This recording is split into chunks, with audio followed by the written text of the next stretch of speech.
చూస్తే బెంగళూరు రేప్ పార్టీలో కీలక పరిణామం చోటు చేసుకుంది. వాసు బర్త్డే పార్టీపై పోలీసులు కేసు నమోదు చేశారు.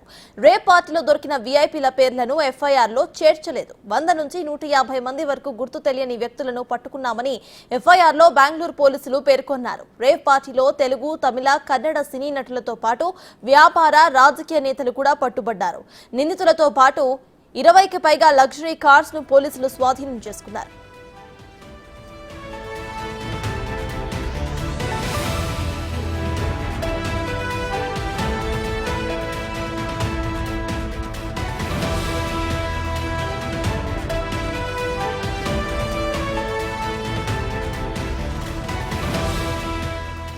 ఎండిఎంఏ డ్రగ్స్ తో పాటు గంజాయిని పోలీసులు సీజ్ చేశారు. నిందితుల జాబితాలో 100 నుంచి 150 మంది గుర్తు తెలియని వ్యక్తులను అదుపులోకి తీసుకున్నామని పోలీసులు పేర్కొన్నారు. ఇక మరోవైపు sunset to sunrise victory పేరుతో పార్టీ నిర్వహించినట్లుగా తెలుస్తోంది. హైదరాబాద్ కు చెందిన వ్యాపారవేత్త వాసు ఈ పార్టీ ఇచ్చినట్లుగా సమాచారం.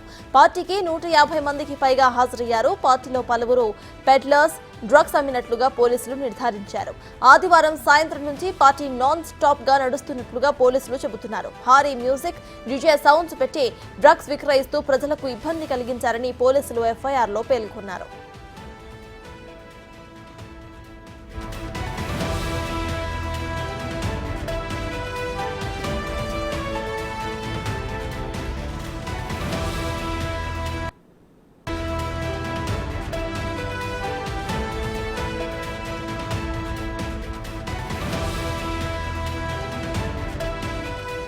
సోమవారం ఉదయం 3 గంటలకు గోపాల్ రెడ్డి ఫామ్ హౌస్ పై రైడ్ చేశామని డ్రగ్స్ పార్టీ నిర్వాహకులుగా భావిస్తున్న 5గురిని అరెస్టు చేసినట్లుగా పోలీసులు చెబుతున్నారు. నిర్వాహకుడు వాసుతో పాటు మరో 4గురిని అరెస్టు చేశారు పోలీసులు. వారిలో అరుణ్, సిద్దికి, రణధీర్, రాజ్భవ్ ఉన్నారు. ఎలక్ట్రానిక్ సిటీ పోలీసులు అదుపులో 5గురు నిందితులు ఉన్నట్లుగా సమాచారం.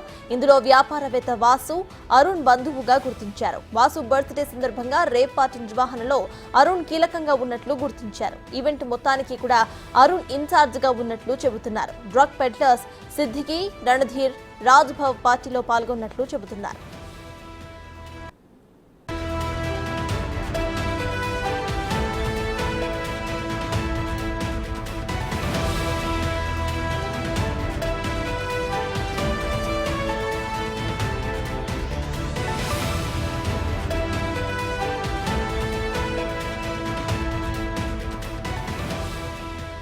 బెంగళూరు రేప్ పార్టీలో కీలక పరిణామం చోటు చేసుకుంది. వాసు బర్త్డే పార్టీపై పోలీసులు కేసులు నమోదు చేశారు. రేప్ పార్టీలో దొరికిన వీఐపీల పేర్లను ఎఫ్ఐఆర్లో చేర్చలేదు. 100 నుంచి 150 మంది గుర్తు తెలియని వ్యక్తులను పట్టుకున్నామని ఎఫ్ఐఆర్లో బెంగళూరు పోలీసులు పేర్కొన్నారు. రేప్ పార్టీలో తెలుగు, తమిళ, కన్నడ సినీ నటులతో పాటు వ్యాపార, రాజకీయ నేతలు కూడా పట్టుబడ్డారు. నిందితులతో పాటు 20కి పైగా లగ్జరీ కార్స్ ను పోలీసులు స్వాధీనం చేసుకున్నారు.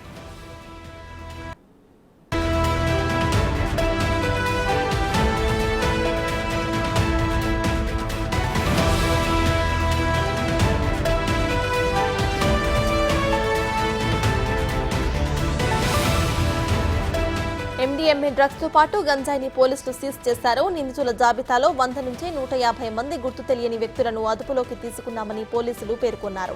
ఇక మరోవైపు sunset to sunrise victory పేరుతో పార్టీని నిర్వహించినట్లుగా తెలుస్తోంది. హైదరాబాద్ కు చెందిన వ్యాపారవేత్త వాసు ఈ పార్టీ ఇచ్చినట్లుగా సమాచారం. పార్టీకి 150 మందికి పైగా హాజరయ్యారు. పార్టీలో పలువురు పెడ్లర్స్, డ్రగ్స్ అమ్మినట్లుగా పోలీసులు నిర్ధారించారు. ఆదివారం సాయంత్రం నుంచి పార్టీ నాన్ స్టాప్ గా నడుస్తున్నట్లు పోలీసులు చెబుతున్నారు. భారీ మ్యూజిక్, డీజే సౌండ్స్ పెట్టి డ్రగ్స్ విక్రయిస్తూ ప్రజలకు ఇబ్బంది కలిగించారని పోలీసులు ఎఫ్ఐఆర్లో పేర్కొన్నారు.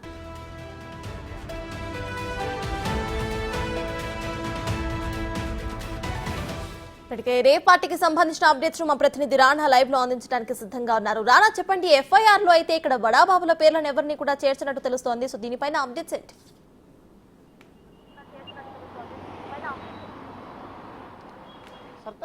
రేవ్ పార్టీలో దాదాపు 150 మంది దాకా పాల్గొన్నట్టుగా పోలీసులు నిర్ధారించారు. ఈ పార్టీలో డ్రగ్ పెడ్లర్స్ 3 పాల్గొన్నట్టుగా వారు నిర్ధారణకు వచ్చినప్పుడు నేపథ్యం పడుతుంది. వారిలో అయితే సిద్దికి కానీ, రణధీర్ కానీ, రాజ్బాబు వీళ్ళు ముగ్గురు కూడా గతంలో కూడా అనేక కేసుల్లో కూడా ఇరుక్కుపోయారు. డ్రగ్స్ పెడ్డర్స్గా కూడా వీరు చలామణి అవుతున్నారు. అనేక పార్టీలు కూడా వీరు సప్లై చేసినటువంటి నేపథ్యం. సో వీరిని ఇప్పుడు అదుపులోకి తీసుకున్నారు కాబట్టి ఇంకా ఎవరెవరు తీసుకున్నారని తెలిపి వీరు ఎవరెవరికి అమ్మారని తెలిపి కూడా కూపి లాగుతున్నారు పోలీసులు. దాంతోపాటు ఇది సన్సెట్ అండ్ సన్ రైజ్ వరకు అనే కాన్సెప్ట్తో వీళ్ళందరూ కూడా ఈ పార్టీ నిర్వహించారు. దాదాపు 24 గంటల పాటు కూడా ఈ పార్టీ ఉంటుందనేది కూడా పోలీసులు వారు చెప్పినటువంటి నేపథ్యం అయితే కనపడుతుంది. దాంతోపాటు ఆదివారం సాయంత్రం నుంచి నిన్న ఉదయం వరకు కూడా నాన్ స్టాప్గా ఈ ప్రోగ్రాం నడిచింది. దాదాపు 4 డీజేలు తీసుకొని వచ్చారు. అక్కడ పెద్ద ఎత్తున కూడా మోడల్స్ని తీసుకొచ్చారు. ఇతర సినీ ప్రముఖులు టాలీవుడ్ కానీ అలాగే కోలీవుడ్ కానీ వీళ్ళు శాండిల్వుడ్ కానీ వీళ్ళకి సంబంధించిన వారు కొంతమంది ప్రముఖులు ఉన్నారు. రాజకీయ నేతలకు సంబంధించిన వారు కూడా ఉన్నారు. కానీ వాళ్ళ పేర్లంతా కూడా ఎఫ్ఐఆర్లో చేర్చలేదు. కనీసం కేసులో వాళ్ళు ఉన్నట్టుగా కూడా ఎక్కడా కూడా పోలీసులు ప్రస్తావించలేదట్టు కూడా ఇప్పుడు ఆగ్రహాలు వ్యక్తమవుతున్నటువంటి నేపథ్యం అయితే కనపడుతుంది. కేవలం డ్రగ్స్ సంబంధించినటువంటి వారిపైన అలాగే వాసు పైన ఎవరైతే ఈవెంట్ ఆర్గనైజర్గా ఉన్నటువంటి అరుణ్ ఉన్నారో వారిని మాత్రమే పోలీసులు అరెస్ట్ చేశారు. మిగతా ఎఫ్ఐఆర్ కాపీలో కానీ రిమాండ్ రిపోర్ట్లో కానీ ఎక్కడా కూడా ఇతరులకు సంబంధించినటువంటి వ్యవహారాలు బయటపెట్టదు. కేవలం అన్నోన్ పర్సన్స్ 150 మంది ఉన్నారంటూ కూడా వారు పోలీసులు ప్రస్తావించినటువంటి నేపథ్యం అయితే కనపడుతుంది. దాంతోపాటు ఇప్పటి వరకు కూడా నటికి సంబంధించిన హేమాకి సంబంధించిన విషయంలో హేమాను కూడా రాత్రి తన ఫోన్ సీజ్ చేసి ఆమెను కూడా రిలీజ్ చేశారు. ఆమె కూడా 41 నోటీస్ ఇచ్చి మరొకసారి విచారణకు రావాలంటూ కూడా చెప్పినట్టుగా సమాచారం ఉంది. యువతలు దాదాపు 30 మంది ఉన్నారు కాబట్టి దాంట్లో 20 మంది దాకా యువతలు హైదరాబాద్ నుంచి వారు బెంగళూరుకు వచ్చారు. ఈ పార్టీ కోసమే వారు వెళ్ళారు కాబట్టి వారిని కూడా వారి యొక్క పూర్తి వివరాలు తీసుకొని వారిని కూడా పంపించేసినటువంటి సిచ్యువేషన్ అయితే కనపడుతుంది. అనేక కీలక మలుపులు తిరుగుతూనే ఉంది ఈ కేసు.